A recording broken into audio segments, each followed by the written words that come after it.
Fala rapaziada, tudo certo? De volta para mais um vídeo aqui do nosso canal 10. Eu tinha prometido que só voltaria na segunda-feira dentro do Esporte em Destaque, mas resolvi trocar essa ideia com vocês rapidamente aqui, depois da atropelada do sábado, né, os 3-0 do Bahia em cima do Santos, para falar sobre reforços ou contratações, jogadores que estão chegando e como historicamente isso já foi positivo para o Santos, trazer jogadores sem muito nome, pouco badalados e que deram certo.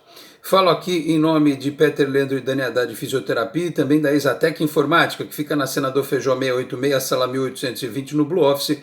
O site renovado é exatecinformatica.com.br, o telefone é o 13 30 20 18 77. Conheço o trabalho também pelas redes sociais, daqui a pouco mais recados aqui dos nossos apoiadores. Muito bem, eu vou até buscar historicamente algumas lembranças de jogadores que vieram para cá e que muita gente desconfiava e tal. Vocês podem até complementar se eu esquecer algum nome, né? Eu no vídeo anterior lembrei, né, daquela troca que o Santos fez do Pita pelo Humberto e pelo Zé Sérgio, que deu muito certo. Mas também o Santos fez troca ruim, né? O Santos trocou o César Sampaio pelo Raniel e pelo Serginho Fraldinho, mais 350 mil cruzeiros na época, acho que era isso. E óbvio que o César Sampaio depois virou jogador de seleção brasileira, e o Raniel e o Serginho Fraldinho, eles foram mal no Santos, mas eles não estouraram, né? E claro que houve outros jogadores que chegaram do interior de São Paulo, especialmente, de outras regiões, e que deram muito certo. O Léo veio do União São João de Araras, eu até tinha me esquecido quando eu citei o Wagner, o meia, né? O volante meia, né? Que jogou no time de 95, que jogava muita bola. Molecadinha que talvez não tenha, que não viu o Wagner jogar. O Wagner jogava muita bola, mas era um absurdo assim, sabe? Ele surgiu no Arapongas, jogou no Paulista de Jundiaí, antes de vir para o Santos ele era do União São João. Ele foi da mesma linha do Léo, né? O Léo era do União São João, teve uma passagem muito fraca no Palmeiras, não foi aproveitado, o Filipão disse que ele não ia ter jeito, ele veio estourar no Santos. Mas é outro que saiu do União São João, o Wagner. Depois ele jogou na Roma, no Vasco, no São Paulo, no Celta de Vigo, no Atlético Mineiro. Mas no Santos em 95 ele jogou muita bola. E outros jogadores, o Giovani, né, que veio do Pará, outro que o Palmeiras desprezou, né, deixou lá num quarto de hotel passando fome, coitado do Giovani, é a história que ele conta. E depois deu certo aqui no Santos. Jogador que o Santos prospectou, né, foi em busca. Teve passagem, acho que no interior de São Paulo, se eu não estiver equivocado. De vez em quando minha memória me pega aqui, mas tem outros exemplos. O Robert, que era do Rio Branco de Americana, enfim, o Elano e o Renato, que eram do Guarani, que é um time mais tradicional, mas vieram do interior também. Mais recentemente o Lucas Braga, né, que jogou aí em Goiás, jogou em outros times e fez um campeonato paulista, já pertencia ao Santos, mas jogou na Inter de Limeira, né? Então, Luverdense, né, onde estava o Lucas Braga. E deu certo, né, ou pelo menos está dando. Então você tem vários exemplos aí. Se eu apertar a memória aqui, vou buscar outros, né, na história recente do Santos, de jogadores que a gente foi buscar sem muito cartaz, sem muito nome, os caras vieram e deram conta do recado. Alguns entraram até para a história do clube, né? Ao mesmo passo em que todas as vezes que o Santos apostou nas grandes contratações, naquelas espetaculares, né, a coisa não fluiu. O Santos contratou o Dodô do São Paulo na época por 5,5 milhões de dólares, foi a maior transação da história do futebol brasileiro, e o Dodô não ganhou nada no Santos, né? Fez gols bonitos, jogou bem, mas não ganhou nada. Em 2000, Marcelo Teixeira torrou os tubos com Valdo, Márcio Santos, né, Carlos Germano, próprio Rincon, depois trouxe o Edmundo, e nenhum deu certo, né? Trouxeram Marcelinho Carioca, acho que o Viola talvez tenha sido o que foi melhor, né? Porque foi artilheiro, Campeonato Brasileiro, ganhou Copa Comebol e tal, mas já era o jogador que estava embaixo, assim como o Miller, né?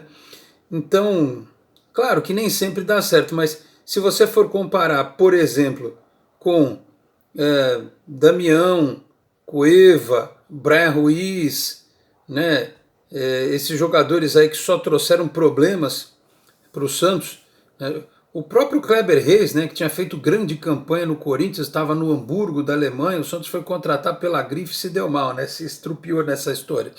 Então, eu estou falando tudo isso por quê? Porque o momento que o Santos vive hoje, ele precisa ser igual àquele do período em que o Samir Abdurraqui era o presidente do Santos, que era a política pés no chão. O que foi feito naquele período? Aliás, foi um presidente extremamente injustiçado por alas políticas do Santos e até por parte da torcida. Ele fez o que talvez o Rueda consiga fazer agora, que é estruturar o clube com a reforma definitiva da Vila Belmiro, com uma nova cara para o CT Rei-Pelé, que imagino que isso faça parte do trabalho, do pensamento, né? Talvez o CT Meninos da Vila, talvez um outro CT para a base, né, possa vir, faz parte de muitas conversas. E naquela época, o CT Rei-Pelé, ele ganhou as melhorias que ganhou, né, com o presidente Samir. Pelé fazia parte daquela diretoria, teve a reforma da Vila Belmiro, aquele fechamento do anel, o gramado, a iluminação, e foi a diretoria que ingestou, digamos assim, o Diego e o Robinho, que depois foram explodir com o Marcelo Teixeira, do mesmo jeito que o Marcelo Teixeira deixou o Neymar e o Ganso para a direção do Luiz Álvaro, né? Então, essa diretoria tem enormes dificuldades, tem que ter pé no chão, porque o Santos naquela oportunidade também vinha de uma fase muito ruim, né? Sem títulos, com problemas financeiros, o Santos não podia gastar muito. E aquele time, a partir de 94, 95, foi montado nessa base. Trouxe o Jameli, que estava em baixa no São Paulo, o Macedo também já estava ali, tinha vindo do São Paulo também, jogadores do interior, como o Galo, né, como o Ronaldo Marconato. O Santos foi se montando e deu certo, só não deu mais certo porque o Márcio Rezende de Freitas estragou a campanha do Santos em 95, mas aquela base rendeu frutos, inclusive financeiros, com a venda do Giovani. Aí o Santos ganhou o Rio São Paulo em 97, ganhou a Comebol de 98. E a coisa foi caminhando para ser sedimentada até o título de 2002. Então, meus caros, hoje é muito parecido com aquele período de 94, 95. Você tem que investir na estrutura, você tem que pagar dívidas, tem que reestruturar o time, né, sob uma enorme desconfiança. E a alternativa hoje é apostar em jogadores que não tem muito cartaz, que tem baixa probabilidade de trazer problema financeiro. O Marcos Guilherme, o Moraes, o Marcos Guilherme já estreou, pegou o Santos todo avacalhado em campo contra o Bahia, né? O Moraes pode estrear em breve. E tem dois caras que estão chegando aí, né? Mais dois. E a gente espera que outros também possam vir. Eu torço ainda muito para a renovação do Sanches e talvez a vinda de um lateral direito. Mas o Santos está trazendo, deixa eu olhar aqui, as duas matérias do Lucas Mussetti desta semana. O primeiro nome que surgiu nestas últimas horas foi do zagueiro Danilo Boza. Danilo Boza, que jogou com o Moraes lá na equipe do Mirassol. Diz aqui a matéria do Lucas Mussetti que o Boza tem 23 anos, 1,84 m de altura e chegou a jogar como lateral direito por ter boa desenvoltura, apesar da altura, para sair jogando, ou seja, tem um bom passe, tem bom aproveitamento de passe, diz aqui a matéria, em média 54 passes por jogo no Campeonato Paulista, foi o primeiro do Mirassol neste fundamento e o oitavo entre todos os jogadores que disputaram o Campeonato Paulista. Você vai dizer assim, o Santos precisa de zagueiro hoje? Tem quantidade? Tem o Derek, tem o Alex, que não anda sendo relacionado, tem o menino Jonathan, que renovou o contrato, que é zagueiro, estava jogando de lateral, tem o Luiz Felipe, né? Enfim, tem o Robson Reis, mas talvez na cabeça do Diniz ele precise de um zagueiro que possa dar continuidade àquilo que o Kaique faz e o Luan Pérez também. De vez em quando eles falham, como aconteceu no jogo deste sábado. O Luan Pérez falhou no bote do terceiro gol, o Kaique falhou no passe do segundo gol, porque eles também estão jogando todas, estão jogando direto. Então o Diniz talvez precise de um zagueiro que tenha, na ausência dos dois, pelo menos ter um que faça esse papel de iniciar as jogadas com qualidade. Então, ver este Danilo Boza deve ser anunciado nas próximas horas, vai fazer exames, vai fazer todo aqueles testes, né, para ser regularizado. Então é um reforço para a defesa, uma contratação que a gente vai ver se vira reforço depois. E o outro nome, esse é cercado de um pouco mais de expectativa, é o Vinícius Zanocelo. Ele tem 20 anos, ele tem um histórico bastante interessante em categorias de base da seleção brasileira. Ele era jogador da Ponte Preta, esteve na Ferroviária neste campeonato paulista, né? Ou é da Ferroviária? É da Ferroviária, ele esteve na Ponte Preta, é o contrário. É um jogador com histórico de categoria de base e que o Santos vai trazer, segundo a matéria do Lucas Mussetti, por 2 anos com opção de compra, né? Eu vi uns vídeos, alguns poucos vídeos dele, confesso que assistindo um ou outro jogo da Ferroviária, um outro jogo da Ponte Preta, nunca prestei atenção, enfim. Mas depois, agora vendo os vídeos, né? É um jogador que tem estatura, né? Ele tem 1,84 m, se eu não estiver equivocado. Deixa eu ver aqui se eu acho. Acho que é isso, 1,84 m. Ele tem, nos vídeos que eu assisti, um bom passe, tem uma boa desenvoltura, né? Não é aquele jogador pirulão, que é meio lerdão no meio de campo. Teve alguém que me mandou uma mensagem aqui no canal dizendo que ele dorme no jogo. Isso acontece com muitos jogadores, mas esse rapaz precisa entender que a chance dele no Santos hoje talvez seja a chance da vida dele, né? Hoje. Porque ele, com todo respeito, só jogou na Ponte Preta e na Ferroviária. Hoje ele vai vir para um time que é capaz até, dada a necessidade, que ele vire titular. Capaz que ele vire titular da equipe do Santos. Então, ele precisa acordar para a vida, né? Como eu disse até no Todos os Santos desse domingo, é enfiar os dedos lá na tomada e tomar um choque de 220 para não acontecer com ele o que aconteceu com o Thailson, né? Que a gente esperava tanto e o menino não desabrochou até agora.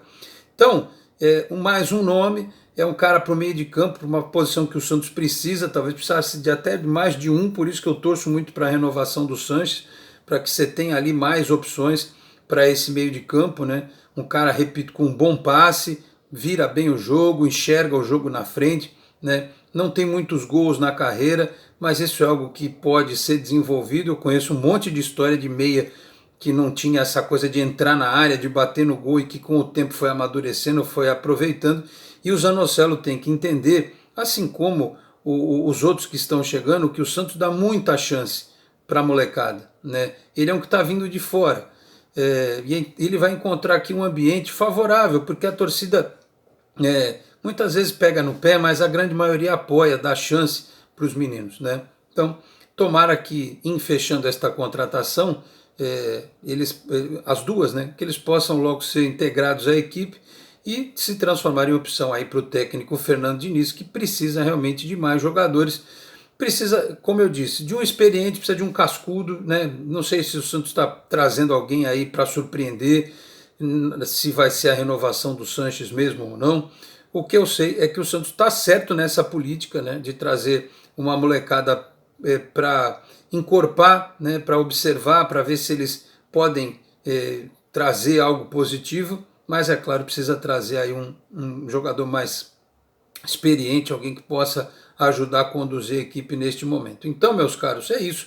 O Santos vai apostar de novo no bom e no barato. Isso é mau sinal? É mau negócio? Não necessariamente. A história está aí para provar que o Santos sempre que apostou em alguns jogadores até desacreditados, aí vai um pouco lá para o lado do Marcos Guilherme, né? Quando o Santos trouxe o Alberto, quando o Santos trouxe jogadores que tinham esse perfil, né? E acabaram dando liga, encaixando aí, dando certo na equipe. Então, vamos torcer para que tanto o Marcos Guilherme quanto o Moraes e esses dois meninos que eu citei agora, o Boza e também o Zanocelo, que eles possam aproveitar essa grande chance que é jogar no Santos. Aí eles vão dizer, alguém pode dizer assim, pô, mas o Santos está numa crise danada. Imaginem se eles conseguirem agregar, né? Uma oportunidade para que eles mostrem o futebol deles, ajudem o Santos a sair desta situação e tem um técnico que é o Fernando Diniz, que apesar das críticas, da pegação de pé, ele no São Paulo colocou para jogar muitos dos garotos que estão sendo aproveitados aí pelo Hernan Crespo. Então, se tudo der certo, serão 2 novos jogadores chegando esta semana e eu desejo boa sorte para os dois, tá certo, meus caros? Estou aqui no estúdio alternativo hoje, o produtor está lá mandando ver no Fortnite e a gente está acompanhando aqui tudo que está acontecendo, né? Até no Campeonato Brasileiro, estava vendo agora há pouco, né? Teve mais gente que tomou traulitada, né? Palmeiras perdeu, Corinthians perdeu em casa, São Paulo só empatou com o Fluminense. O Campeonato Brasileiro, o buraco é mais embaixo. Times que a gente estava classificando aí como prováveis equipes, até ó, resultado parcial, Internacional 1, Sport 0, equipes que brigariam lá embaixo, né? Já o Fortaleza, por exemplo, foi lá e ganhou do Atlético, o possante Atlético do Cuca, né, cheio de reforços e tal.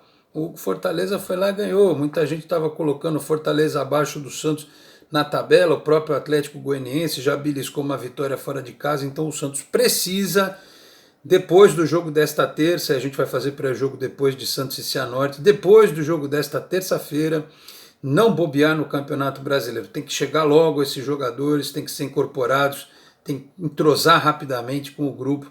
Se o Diniz precisar mudar o esquema, que mude. Se tiver que mandar o Felipe Jonathan para o meio de campo, manda, eu já pedi no vídeo passado. Se tiver que jogar com 3 zagueiros, joga. O que o Santos não pode é bobear, porque esse Campeonato Brasileiro não vai ser fácil. A nossa missão nesta temporada é ficar no meio da tabela, infelizmente tem que dizer isso, ficar no meio da tabela do Campeonato Brasileiro e ver o que acontece na Copa do Brasil e na Copa Sul-Americana. Tá certo, meus caros? Dito isso, eu vou fechando este vídeo do Canal 10, agradecendo a todos pela audiência e também aos nossos apoiadores. Já falei aqui em nome da Exatec Informática, falo em nome de Peter Leandro e Dani Haddad Fisioterapia. Quer ter mais qualidade de vida e ficar livre das dores? Então entre em contato com o Peter ou com a Dani pelos telefones 13 997040944, 13 997827308. Com isso trabalho também pelo Instagram, @PeterLeandro e Dani Haddad. Dito isso, agora reforço, fecho este vídeo do Canal 10 agradecendo a sua audiência, pedindo para você que não é inscrito no canal, por gentileza, se inscreva, ative o sininho para receber as notificações, deixe o seu like no vídeo, compartilhe na sua rede social, no seu grupo do WhatsApp, ajude o Canal 10 a continuar crescendo. Eu vou ficando por aqui. Nesta segunda-feira tem o Esporte em Destaque, 11h30 da manhã, estarei lá com o Tony Vasconcelos. Aliás, o Hélio Castro Neves ganhou as 500 milhas de Indianápolis, né? Foi isso, né? Hélio Castro Neves ganhou, então o Tony vai falar lá no Esporte em Destaque. O nosso amigo Rodrigo Cafundó estará conosco também, se nada extraordinário acontecer, ele vai estar com a gente também. Tá bravo com o que aconteceu no jogo do Santos neste sábado, vai participar com a gente lá e, claro, à noite a gente manda o pré-jogo de Santos e Cianorte, Copa do Brasil na terça-feira, tá certo? Muito obrigado a todos pela audiência, um grande abraço e até a próxima. Tchau, pessoal.